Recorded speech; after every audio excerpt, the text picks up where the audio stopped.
విశాఖలోని జగనన్న ప్రమాణ స్వీకారం. ఝాన్సమ్మ గెలుపుతోనే శ్రీకారం. అవును, ఖచ్చితంగా ఇదొక శుభారంభం. ఆంధ్రప్రదేశ్ అభివృద్ధికే ఘనారంభం. వైఎస్ఆర్సీపీ జెండా గుండె ఝాన్సమ్మ, అమ్మ జగనన్న దండే కట్టిన సైన్యం నీవమ్మా. ఉన్నత విద్యావంతురాలు, ఉత్తమ పార్లమెంటేరియన్, అన్నింటికన్నా మించి విశాఖ ఆడపడుచు అయిన డాక్టర్ బొత్స ఝాన్సీ లక్ష్మిని విశాఖ ఎంపీగా గెలిపించి ఆ గెలుపు బావుట ఎగురుతుండగా విశాఖ ఈస్ట్ నుండి ఎంవివి సత్యనారాయణ గారు, విశాఖ వెస్ట్ నుండి ఆడారి ఆనంద్ కుమార్ గారు, విశాఖ నార్త్ నుంచి కెకే రాజు గారు, విశాఖ సౌత్ నుంచి వాసుపల్లి గణేష్ గారు, భీమిలి నుంచి ముత్తంశెట్టి శ్రీనివాస్ గారు, గాజువాక నుంచి గుడివాడ అమర్నాథ్ గారు, శృంగవరపు కోట నుంచి కడుబండి శ్రీనివాసరావు గారు సైతం గెలిచి విజయ శంఖం పూర్తిస్తుండగా, ఈ కలల తీరం నుంచి, ఈ సుందర సాగర అలల తీరం నుంచి వైఎస్ జగన్మోహన్ రెడ్డి అనే నేను అంటూ జగనన్న ప్రమాణ స్వీకారం మారుమ్రోగే దృశ్యం ప్రతి ఒక్కరూ ఆశిస్తోన్న భవిష్యత్ కార్యాచరణం.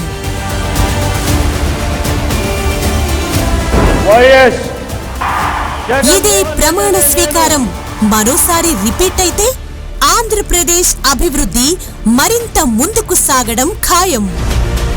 ఇప్పటికే విశాఖను ప్రపంచ చిత్రపటంలో ఎంతో ప్రత్యేకంగా నిలపడం కోసం జగనన్న ప్రభుత్వం చేయని యత్నం లేదు. అందుకే అంటోంది, ఉద్యోగాల కోసం, పరిపాలనా రాజధాని కోసం జగనన్నే కావాలి, ఝాన్సమ్మే రావాలి అని.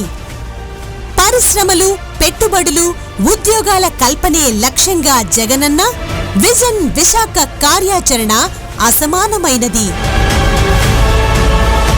విజన్ విశాఖలో పొందుపరిచిన ప్రతి అంశాన్ని సాధించడమే ధ్యేయంగా మన విశాఖ ఆడపడుచు డాక్టర్ బొత్స ఝాన్సీ లక్ష్మి అహర్నిశలుగా శ్రమించడానికి సదా సిద్ధమంటున్నారు. మన ప్రాంతం బాగుండాలి, మన పిల్లల భవిష్యత్తు బాగుండాలి. ఇక్కడ ఈవేళ గ్లోబల్ ఇన్వెస్టర్స్ కూడా ఇక్కడికి వచ్చి ఈ ప్రాంత అభివృద్ధిలో భాగస్వామ్యులతో పాటు వాళ్ళు చేస్తున్న ఇండస్ట్రీస్, ఇప్పటికే దానికి కావాల్సిన ఇండస్ట్రీస్ కూడా పెట్టున్నాయి. మధురవాడలో ఐటీ సర్జ్ లాంటివి తీసుకొచ్చి మరి గ్లోబల్ ఇన్వెస్టర్స్ని వీరో తీసుకొచ్చి పెట్టడానికి కానీ, అలాగే బీచ్ ఏరియాలో కూడా ఐటీ జోన్ని తీసుకొచ్చి దాని ద్వారా ఈరోజు ఒక ప్రశాంతమైన వాతావరణంతో పాటు ఈరోజు ఆ సజ్జల వలన ఇక్కడ చాలామంది ఈరోజు ఉపాధి అవకాశాలు, మన పిల్లలు ఈ ప్రాంతంలోనే ఈరోజు సర్వీస్ చేయడానికి అవకాశాలు కల్పించే విధానం కానీ. ఇంతకీ ఏమిటి విజన్ విశాఖ అంటే? విశాఖ నగర విస్తరణ, కనెక్టివిటీ, ఇతర మౌలిక సదుపాయాలను అభివృద్ధి చేయడం ద్వారా ఈ నగరాన్ని విశ్వ నగరంగా తీర్చిదిద్దాలన్నది జగనన్న దృఢ సంకల్పం. ముంబై, చెన్నై, హైదరాబాద్, బెంగుళూరు తరహాలో ఆంధ్రప్రదేశ్కు ఒక మహానగరాన్ని తయారు చేయడం, తద్వారా పెట్టుబడులను ఆకర్షించడం విజన్ విశాఖ ప్రధాన ఉద్దేశం. విశాఖ మన రాజధాని, ఉద్యోగ అవకాశాలను కల్పించే వరప్రదాయిని. ఆంధ్రుల సాంస్కృతిక వారసత్వాన్ని చాటే విశ్వ కళానగరం అని సగర్వంగా చెప్పుకునేలా తీర్చిదిద్దడమే విజన్ విశాఖ ముఖ్య లక్ష్యం. రాష్ట్ర, కేంద్ర ప్రభుత్వాలు, ప్రైవేట్ సంస్థల భాగస్వామ్యంతో విశాఖ సమగ్రాభివృద్ధికి అత్యధికంగా నిధులు వ్యయం చేయనుంది మన జగనన్న ప్రభుత్వం. చేయలేనివి కాకుండా వాస్తవికంగా సాధ్యమయ్యే అంశాలని ఈ విజన్ డాక్యుమెంటులో పొందుపరచడం జరిగింది. కనెక్టివిటీలో భాగంగా 8,980 రూపాయలు, 82 కోట్లతో 12 ఫ్లైఓవర్ల నిర్మాణం, 6 లైన్ల బీచ్ కారిడార్ ప్రాజెక్టు, సబ్బవరం నుండి శీలానగర్ వరకు 6 లైన్ల రహదారి, శీలానగర్ నుండి పోర్టు వరకు రోడ్డు నిర్మాణం, మరో 1906.5 కోట్లతో నగరంలో వివిధ రోడ్ల నిర్మాణం విశాఖ అభివృద్ధికి మరింత ఊతమివ్వనుంది.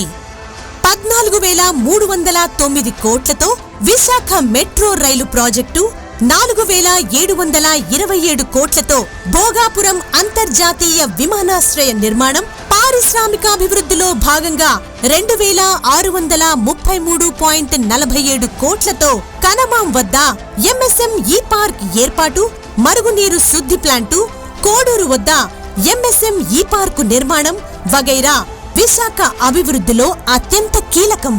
10,823 కోట్ల పారిశ్రామిక పెట్టుబడుల్లో భాగంగా ఎన్టీపీసీ గ్రీన్ హైడ్రోజన్ ప్రాజెక్టుతో పాటు టీవీఎస్ లాజిస్టిక్స్, జేఎస్డబ్ల్యూ పారిశ్రామిక పార్కు తదితరాల కృషి కోసం 975 కోట్లతో విశాఖలో 24 గంటలు మంచినీటి సరఫరా పథకం, 1,703 కోట్లతో నగరంలో మురుగునీటి వ్యవస్థ ఏర్పాటు వంటి వాటితో విశాఖ మౌలిక వసతుల సదుపాయం మరింత విస్తరించనుంది.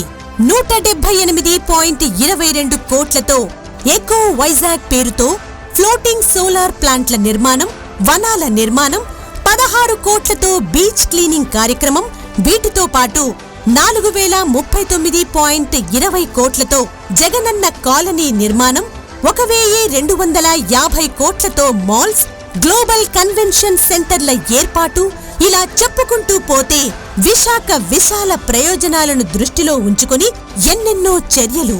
విశాఖను వివిధ రకాలుగా అభివృద్ధి చేయడమే లక్ష్యంగా ప్రణాళికా రచన జరుగుతోంది. ఇదంతా సజావుగా జరగాలంటే విశాఖవాసి చేయి కలపాలి. వైజాగ్ అద్భుత ప్రగతికి ప్రతి ఒక్కరూ కట్టుబడాలి. మన విశాఖ ఎంపీగా బొత్స జాన్సమ్మనే ఎంపీగా గెలిపించుకోవాలి. ఆంధ్రప్రదేశ్ ముఖ్యమంత్రిగా జగనన్నే కావాలి. విశాఖ ప్రజల బాగోగుల కోసం, భావితరాల ఉజ్వల భవిష్యత్ కోసం ఝాన్సమ్మే ఎంపీగా రావాలి అన్నమాట ఎందుకొచ్చింది? ఝాన్సమ్మకు ఉన్న అర్హతలేంటని చూస్తే, మన ప్రాంత అవసరాలు తెలిసిన వ్యక్తి, మన ఆలోచనలతో సారూప్యత ఉన్న మన విశాఖ ఆడపడుచు శ్రీమతి Botsa Jhansi Lakshmi. Sir, I request the government to take immediate steps to allocate captive iron ore mines to the మన తరపున విశాఖ గళాన్ని వినిపించే సమర్థత, సంకల్పం, విశాఖపై మమకారం మెండుగా ఉన్న ప్రజా నాయకురాలామే. బొబ్బిలి, విజయనగరం ఎంపీగా 2 సార్లు ఎంపికై పనిచేసినప్పుడే విశాఖకు సంబంధించి 30 అంశాలపై ఆమె పార్లమెంటులో మాట్లాడారు.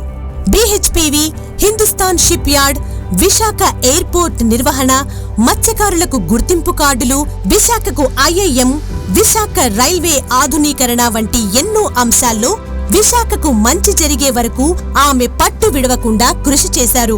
Regarding setup of world class university at Visakhapatnam, Andhra Pradesh. Sir, పుట్టిన ఊరిపై ఆమెకున్న ప్రేమతోనే నాడు పార్లమెంటులో విశాఖ వాణిని బలంగా వినిపించారు. ఇప్పుడు విశాఖ ఎంపీగా ఆమె ఎన్నికైతే ఎంతో మేలు చేయగలరు. హెరిటేజ్, మన కల్చర్ని భావితరాలకు అందించడంతో పాటు ప్రపంచవ్యాప్తంగా కూడా మన గొప్పతనాన్ని, ఇక్కడ పెద్దల్ని అందరినీ తెలపడానికి ఒక అవకాశం కుదురుతుంది. ఇప్పటికే వాటికి కావలసిన వాటి అన్నింటినీ కూడా డెవలప్ చేసుకుని వెళ్తున్నారు. అటు బీచ్ అన్నీ కూడా సుందరీకరణ చేస్తూ 10 బీచ్లని ఈరోజు స్పాట్లుగా పెట్టి ఏర్పాటు చేసి తీసుకుని వెళ్ళటం, విశాఖపట్నాన్ని అనేకమైన సుందర నగరంగా అనేక స్పాట్లు ఏర్పాటు చేసి పెట్టడం, పోర్ట్ నుంచి అవసరమైన ఏవైతే ఉన్నాయో ఇంటర్నేషనల్ ఎయిర్పోర్ట్ వరకు దాన్ని కూడా ఈరోజు గ్లోబల్ ఇన్వెస్టర్స్ రావాలంటే మనకి ఇంటర్నేషనల్ ఎయిర్పోర్ట్ రావాలి. దాని శరవేగంతో పనులు కూడా జరుగుతున్నాయి. దానికి వచ్చి ఈరోజు మెట్రో రైల్వే లైన్ ఒకటి, రైల్వే లైన్తో పాటు మెట్రో ట్రైన్స్ కూడా ఈరోజు మరి అటువంటి వాటిని కూడా రూపొందించడం, ఇవి కదా మనకు కావాల్సినవి. మన మత్స్యకారులు ఉన్నారు తీర ప్రాంతంలో, వాళ్ళకి పోర్టులు ఏర్పాటు చేయటం, జట్టీస్ ఏర్పాటు చేయటం, మరి అటువంటి వాటితో వారికి మంచి ఉపాధి అవకాశాలు కల్పించడం, సేఫ్టీ సెక్యూరిటీ మేనర్లో వాళ్ళని పరిరక్షించుకోవడం. డాక్టర్ బొత్స ఝాన్సీ లక్ష్మి అర్హతలేంటని చూస్తే 2013లో సంసద్ రత్న అవార్డును సాధించి ప్రజా సమస్యల పరిష్కారంలో తన కమిట్మెంట్ ను చాటి చెప్పారు శ్రీమతి బొత్స ఝాన్సీ. పార్లమెంటులో ఎంతటి ప్రాధాన్యతాపరమైన అంశమైనా ఆమె స్పందన తప్పనిసరిగా ఉండేది. ప్రజాసేవ, కుటుంబ బాధ్యత ఉన్నప్పటికీ ఆమె పుస్తకం వీడలేదు. ఉన్నత చదువులపై ఆసక్తితో ఆమె నేటికీ తన విద్యాభ్యాసం కొనసాగిస్తూనే ఉన్నారు. ఇప్పటికీ ఫిలాసఫీ, లాలో 2 PhDలు చేసిన ఆమె పొలిటికల్ సైన్స్ లో మరో PhD చేస్తున్నారు. ఆపద అంటూ ఏ ఒక్కరూ తలుపు తట్టినా ఆ కష్టం తీరే వరకు అండగా నిలవడం ఆమె వ్యక్తిత్వం. 2014 తర్వాత రాజకీయాల్లో లేకపోయినా ఆమె ప్రజలకు ఎప్పుడూ దూరం కాలేదు. సామాన్యులైనా సంపన్నులైనా కష్టం వస్తే చాలు ఆమెకు చెప్పే అవకాశం ఎప్పుడూ ఉంటుంది. ప్రజలకు నిత్యం అందుబాటులో ఉండి వారి సమస్యలను పరిష్కరించే వరకు కృషి చేసే ప్రజా నాయకురాలు మన ఝాన్సీ. విశాఖకు అన్ని విధాలా మంచి చేయగలిగిన సమర్థత, చిత్తశుద్ధి గల శ్రీమతి బొత్స ఝాన్సీ లక్ష్మి గారికి ఎంపీగా పోటీ చేసే అవకాశం కల్పించారు. జగనన్న ఆశయాలకు అనుగుణంగా డాక్టర్ బొత్స ఝాన్సీ లక్ష్మి విశాఖ లోక్సభ బరిలో దిగి మీ మద్దతు ఆశిస్తున్నారు.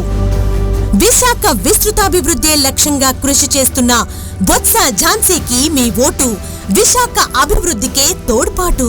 పార్లమెంట్లోని ఏదైనా మాట్లాడేమో ఈ సమస్య ఉందంటే మన వంతు ఒక మనిషి మనం అంటూ వెళ్ళాలి కదా. అక్కడికి వెళ్తేనే మనం మాట్లాడికి అవుతుంది. ఆ రోజు కూడా ఎందుకు వచ్చింది, స్థానికంగా ఉన్న వాళ్ళకి ఇక్కడ పెరిగాను కాబట్టి, ఇక్కడ చదువుకున్నాను, ఇక్కడ ప్రాంతంతో కష్టాలేంటో, ఇక్కడ పడుతున్న ఇబ్బందులు ఏంటో మరి అవన్నీ తెలుసు కాబట్టి నేను బొబ్బిలి ఎంపీ ఉన్నా, విజయనగరం ఎంపీ ఉన్నా, విశాఖపట్నం గురించి అనేక అంశాలు ఆ రోజు లేవనెత్తి ఈ ప్రాంతానికి కావాల్సిన వాటికి నా వంతు నేను సహాయ సహకారాలు అందించుకుంటూ ఈ ప్రాంతానికి సేవ చేయాలని వచ్చాను. ఈవేళ డైరెక్ట్గా సేవ చేసే అవకాశాన్ని నాకు కల్పించారు. మీ అందరూ ఆశీస్సులు ఇస్తే, మీ అందరి తాలూకా ఆశీస్సులు మరి ఏ విధంగా రేపు ఓటు రూపంలో నాకు అవకాశం కల్పిస్తే తప్పకుండా నేను పార్లమెంట్లో కానీ గెలిపి ఈ ప్రాంతానికి విశాఖపట్నానికి ఈరోజు రూపురేఖలు మార్చడానికి మరి అనేక ఫండ్స్ చేయడానికి అవకాశం ఉంటుంది. ఎంపీ అయితే ఝాన్సీ ఎంపీ కాదు, ఇక్కడున్న నా అన్నదమ్ములు అక్క చెల్లెలు అందరూ ఎంపీలుగానే మీరు భావించవచ్చు. ఎందుకంటే ఏదున్నదన్నా 10 మందికి ఉపయోగపడే, 10 మందికి కావాల్సి అనుకున్న ఏ కార్యక్రమం అయినా మీరు నన్ను అడగకుండా మీరే హామీ ఇచ్చి ఇది నేను హామీ ఇచ్చానమ్మా నువ్వు చెయ్యి అని చెప్పే హక్కు మీకుంది. అటువంటి దాన్ని మీరు కల్పించాలి.